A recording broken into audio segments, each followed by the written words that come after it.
You know, today is a difficult day for any veteran of a foreign conflict, especially in the Middle East.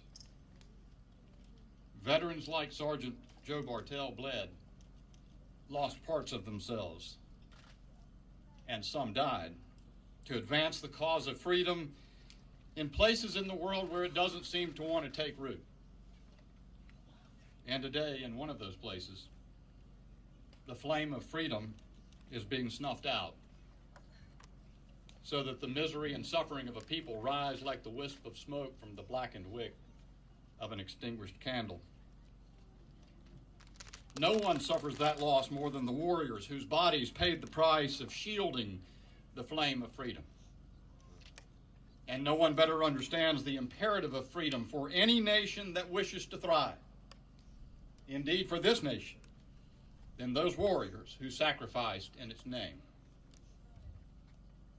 But here, where freedom yet survives, it is nonetheless a joyous day. And I'm honored to be here to share it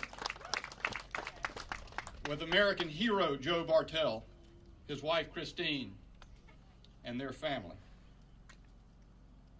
I'd like to mention three things that have struck me about the story of Joe Bartell. Two are about the circumstances of Joe's sacrifice, and a third I'll get to a little later. The story of that difficult day in Iraq is captivating in every respect, but two facts caught my attention. One is that moments before his Bradley struck that mine, Joe sensed the Lord telling him, and he told his comrades, gear up. Gear up, despite insufferable heat in the vehicle that day, because the Lord had a plan for Joe.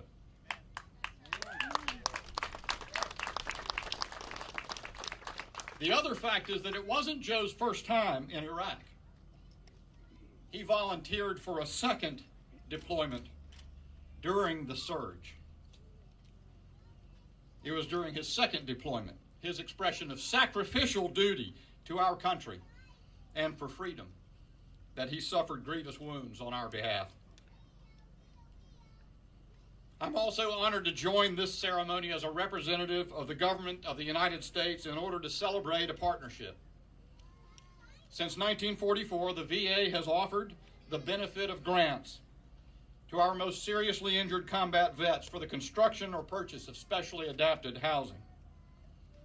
I'm pleased to share with you that just last August, Congress improved the Specially Adapted Housing Grant Program by increasing to $98,000 the maximum grant limit, allowing vets to benefit from the program up to 6 times, and increasing the number of grants available each year to vets who, since 9/11, have lost lower extremities and are permanently, yet not totally, disabled. I'm also pleased to report that even before that legislation, the number of specially adapted housing grants made annually by the VA has more than quadrupled over the past 20 years, and the total annual amount of grants has grown more than 500% to $114 million in 2020.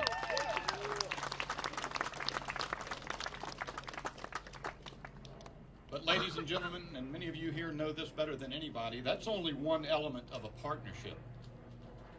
Because specially adapted housing grants only provide up to half the cost of purchasing or constructing a home suited for a disabled vet. And for post-9/11 vets not totally disabled, the number of grants is limited so that the VA may not be able to offer help in some cases. So you see, despite a generous commitment by American taxpayers to the care for the vets who we love and honor, still more is required to furnish homes like this to vets like Joe. And that's where sacrificial givers like Helping a Hero and Johnny Morris come in, and all of you.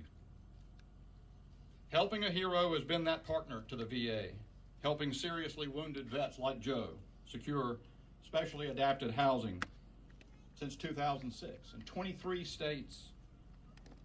And Johnny Morris has energized its efforts by committing to support 100 donated homes And of course, as you heard, Cavanis Land is doing its part as well.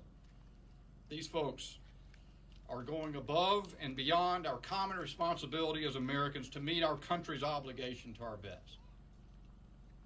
So in conclusion, let me mention that third detail about Joe Bartel's story that caught my attention. It's this: the beautiful new home on which Cavanis breaks ground today on this site, thanks to the commitment of Helping a Hero and Johnny Morris, will have 5 bedrooms. 5 bedrooms. That's because the hero, Sergeant Bartel, listened to that voice to gear up that fateful day in Iraq. And despite his profound injury and the suffering it entailed, Joe came home to Christine and became father to Barrett and Aaron and Michaela and Addie.